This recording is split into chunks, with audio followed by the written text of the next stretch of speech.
осы арнаның тұрақты көрермендері. Бүгінгі бағдарламаның жүргізушісі мен Модабек Фэшнлы. Бағдарламамыздың аты өздеріңіз көріп тұрғандай қазақша Wagyu. Wagyu дегеніміз ол орыс тілінен немесе шетелден аударғанда Vogue. Оны алдағы бағдарламада не екенін түсінерсіздер. Или вообще түсінбейсіздер. Бүгінгі біздің қонағымыз BK. Яғни бүгін біз оның өзінің рюкзагында немесе сөмкесіне не бар екені жайлы сөйлесетін боламыз. Армысыздар, сіздермен бірге мен BK.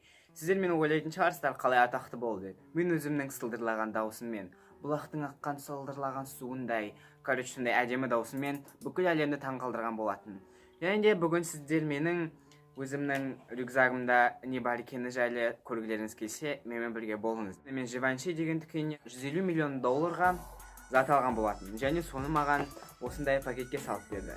Енді $150 миллион алған заттың пакетін лақтырып тастамай шығармыз. Доканды қолдануымыз керек қой. Енді ханымызда бір жат қой. Гель для душа. Өзімнің іс-сапарға шыққан кезде суға түсемін. Кішкене ауыстырып келемін. Мынау менде базардан алған жоқпын. Бұл менде Альберто Казиано, ал мынау Ray-Ban. Мынау оригинал, мынау да оригинал. Келесі ол менде мынандай қызыл атын ұмытып қалдым зат екенін. Оның ішінде бізде менің арасында тісім ауырады. Мен мамандығым бойынша стоматологпын. Және өзімнің тісімді мыналармен, мынандай заттармен шұқып жөндеп аламын. Келесі ол менде творог, дожбын, здоровый образ жизни, және өзімен мен әрдайым тәтті сладкий творог с изюмін жеймін. Қара шоколад. Бұл ішіне дымғы қанты жоқ.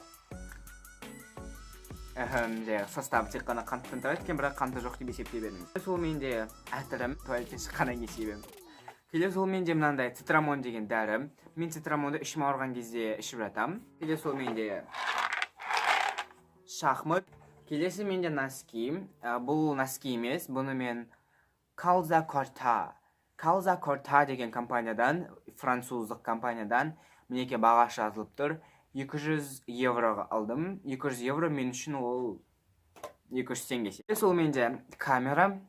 Мен өзім әртүрлі турға шығам. Және турға шыққан кезде мен өзімнің әдемі даусымды және өзімнің фанаттарымды видеоға түсіріп тұруым керек. Ол мына жерін басса қосылады.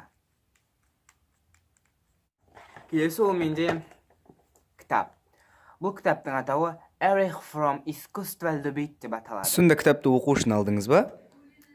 Жоқ, үлкен реттеңе артымсыз сүрту үшін. Әрине оқу үшін. Келесі ол менде степлер. Өзімнің өмірімде көптеген жалмауыз хейтерларды көріп қалам. Және степлермен мен олардың жаман ауыздарын деп жауып тастаймын. Келесі ол менде портмоне.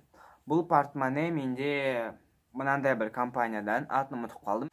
Оның ішін бүйтіп ашып қалсақ, бізде мінекей ақшамның бәрі қайда кетті. Мен ақшамды портмонеде ұстамаймын, олардың барлығы банкте. Келесі ол менде әрдайым керек зат. Дұшпан қаяққа қарайды, әрине аяққа қарайды. Сондықтан екі мынандай аяқ сүртетін. Мынау бізде Домовик деген компанияныкі, ал мынау бізде де Dividik деген компанияныкі. Мынаны мен аяғым шаң болып қалғанда, ал мынаны мен аяғым лас болып қалған кезде қолданамын. Келесі ол менде сағат. Қолға тағатын, бірақ мен оны қолға тақпаймын, өйткені мен әлі сағат танымаймын. Бұл менде Current деген компаниядан. Бұл бренд. Және келесі ол менде мінеке спиннер. Бұл обычный спиннер емес, бұның мынауы жай ғана темір емес. Бұл бізде бриллианттан жасалған, сырты алюминий. Жоқ, туалетте ішім пыспасын бүйтіп ойнап отырамын. Ал енді сіздер қазір менің сылдырлаған даусымнан естіп отқандарыңыздай ән шырқап берейін. Әнсіз кеткенім ұят болар.